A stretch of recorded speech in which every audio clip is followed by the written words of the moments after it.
નમસ્કાર દર્શક મિત્રો, આપ નિહાળ રહ્યા છો સાઈ ગ્રુપ મીડિયા હાઉસ દ્વારા સંચાલિત નવસારી લાઈવ અને ઝટપટ ન્યૂઝ। દિવસભરની ઘટનાઓથી અવગત કરાવતું એકમાત્ર બુલેટિનમાં જુઓ દેશ અને દુનિયાના આજના મહત્વના સમાચાર।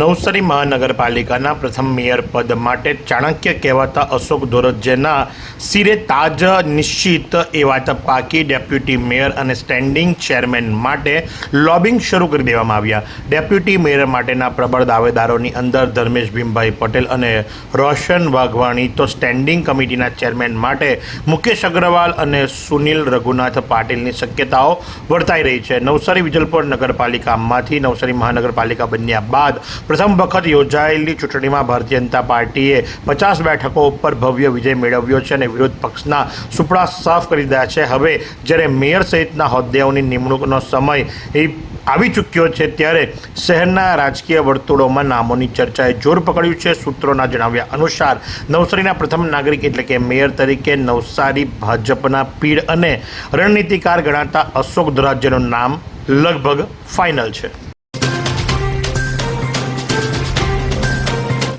આશાપુરી મંદિરથી શુશ્રુષા હોસ્પિટલ સુધી જતો માર્ગ જે ખરો, ખાસ કરીને મૈત્રી પાર્કની સામેની સાઈડ તદ્દન બદથી બદતર થઈ જવા પામી છે। મહાનગરપાલિકા દ્વારા જે કામો હાથ ધરવામાં આવ્યા હતા, જે ખોદકામ કરવામાં આવ્યું હતું, જે નવી લાઈનો નાખવામાં આવી, ત્યારબાદ સત્વરે જે રસ્તાનું કામ ચાલવું જોઈએ એ ચાલ્યું નથી, જેના કારણે લઈ ચોમાસા પૂર્વે આ હાલત છે। તો વિચારી શકો છો કે ચોમાસા દરમિયાન કેવી પરિસ્થિતિ સર્જાશે। ચૂંટણી પૂર્ણ થઈ ચૂકી છે અને હવે મેયર અને એની આખી ટીમ જ્યારે કામે લાગવા જઈ રહી છે ત્યારે ચોમાસા પહેલાં આ રસ્તાના કામો પૂર્ણ કરવા માટે એમની પાસે સમય ઓછો અને પડકારો વધારે છે। જનતાનો આક્રોશનો સામનો કરવો પડે તો કોઈ નવાઈની વાત નથી, કારણ કે હાલ તો મહાનગરપાલિકાની સત્તાધીશો જે ખરા જ્યાં સુધી પોતાનો પાવર આ નવા ચૂંટાયેલા જનપ્રતિનિધિઓને નહીં આપે ત્યાં સુધી કામ ખોરંબે ચડ્યા હોય એવું સ્પષ્ટપણે દેખાઈ રહ્યું છે।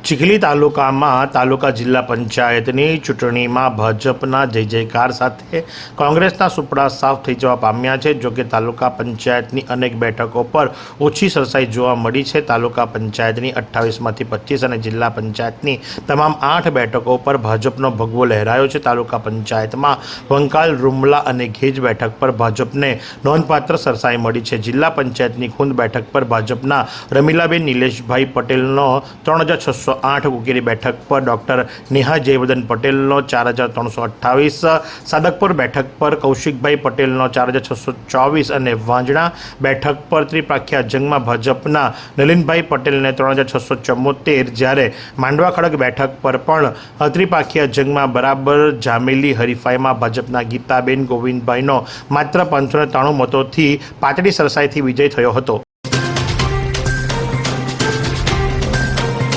કામધેનુ યુનિવર્સિટીના માર્ગદર્શન હેઠળ નવસારીમાં મત્સ્ય અધિકારીઓની વિશેષ તાલીમપૂર્ણ college of fisheries science Kamdhenu university Navsari ખાતે મદદનીશ મત્સ્યોદ્યોગ અધિક્ષક શ્રી અને મત્સ્ય અધિકારીઓની ખાતાકીય તાલીમનું સફળ આયોજન કરવામાં આવ્યું હતું। કુલપતિ Kamdhenu university Gandhinagar doctor PH ટાકની મંજૂરીથી યોજાયેલ આ તાલીમ કાર્ય તારીખ 20/4/2026 થી 28/4/2026 દરમિયાન કુલ 9 દિવસીય સુધી યોજાયો હતો। સદર તાલીમ કાર્યક્રમનું આયોજન doctor HG Solanki, Acharya fisheries college નવસારીની અધ્યક્ષતામાં કરવામાં આવ્યું હતું। Vibrant Gujarat regional conference Surat વિશેષ દક્ષિણ ગુજરાતની કૃષિ શક્તિ ચમકી, અમલસાડ ચીકુને GI ટેગ, અમલસાડ ચીકુનો મીઠો ગૌરવ ગાન, GI ટેગથી ખેડૂતોને સમૃદ્ધિ અને વિશ્વમાં આગવી ઓળખ, અમલસાડ ચીકુને GI ટેગ મેળ માટે ગૌરવ અને ગર્વની ક્ષણ। આ શબ્દો ઉચ્ચાર્યા આશિષ નાયક, સેક્રેટરી અમલસાડ કાર્યકારી સહકારી મંડળી। દક્ષિણ ગુજરાતની મીઠી ઓળખ સમાન અમલસાડ ચીકુને ભૌગોલિક માનાંકન એટલે કે ટેગ પ્રાપ્ત થવા પામ્યો છે। નવસારી, ગણદેવી, અમલસાડ સહિત સમગ્ર દક્ષિણ ગુજરાતમાં ગૌરવની લાગણી છવાઈ જવા પામી છે।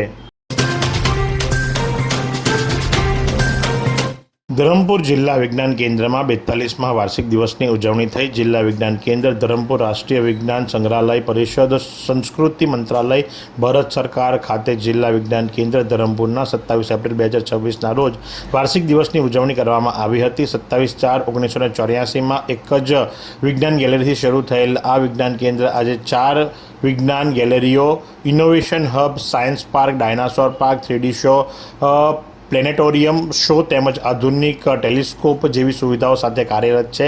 આ ઉજવણીના ભાગરૂપે વિવિધ રસપ્રદ અને શૈક્ષણિક વૈજ્ઞાનિક પ્રવૃત્તિઓનું આયોજન કરવામાં આવ્યું હતું, જેમાં કેડી સ્કૂલ ધરમપુરના વિદ્યાર્થીઓ, BAIF ધરમપુરની મહિલાઓ તેમજ જિલ્લા વિજ્ઞાન કેન્દ્ર ધરમપુરની મુલાકાતે આવેલા મુલાકાતીઓએ ઉત્સાહભેર હાજરી આપી હતી।